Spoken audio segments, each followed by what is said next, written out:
తెలంగాణ రాష్ట్రంలో ఒక 10 మంది ఎమ్మెల్యేలు ఫామ్ హౌస్లో కూర్చున్నారు.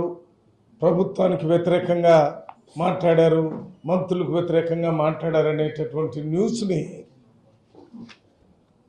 ప్రజల మొత్తంలో, రాష్ట్రం మొత్తంలో చెప్పడానికి టీ న్యూస్ వాళ్ళు ముందు ఈ కార్యక్రమాన్ని పెట్టారు.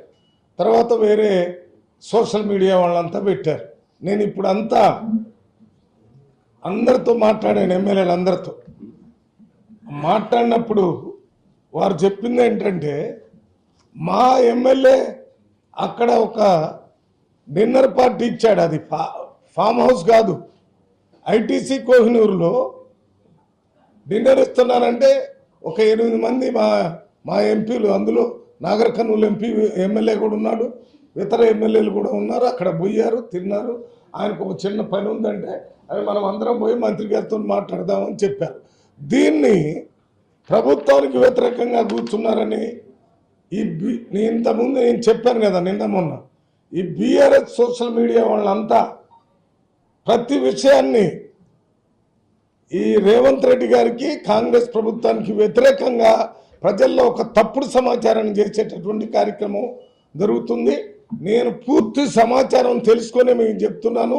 ఇటువంటి జిబిక్స్ డ్రామాలు దీనివల్ల ఉడతూపులకు చింతకాలు రాలవన్నట్టుగా ఇటువంటి వల్ల ఏమీ జరగవు.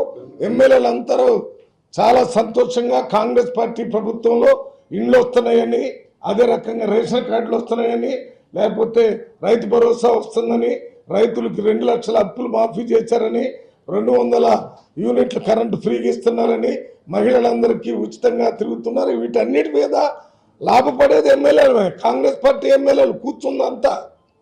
వాళ్ళంతా డిన్నర్ కోసం కూర్చొని మాట్లాడుకుంటే దీన్ని తప్పుడు సమాచారం తెలియజేసినటువంటి ముఖ్యంగా టీ న్యూస్ని తీవ్రంగా ఖండిస్తున్నాం. సోషల్ మీడియాని కూడా తీవ్రంగా ఖండిస్తూ వాస్తవాలు తెలుసుకొని తెలియజేయండి, ప్రజల్ని తప్పుడు దోబట్టియొద్దని చెప్తున్నాం.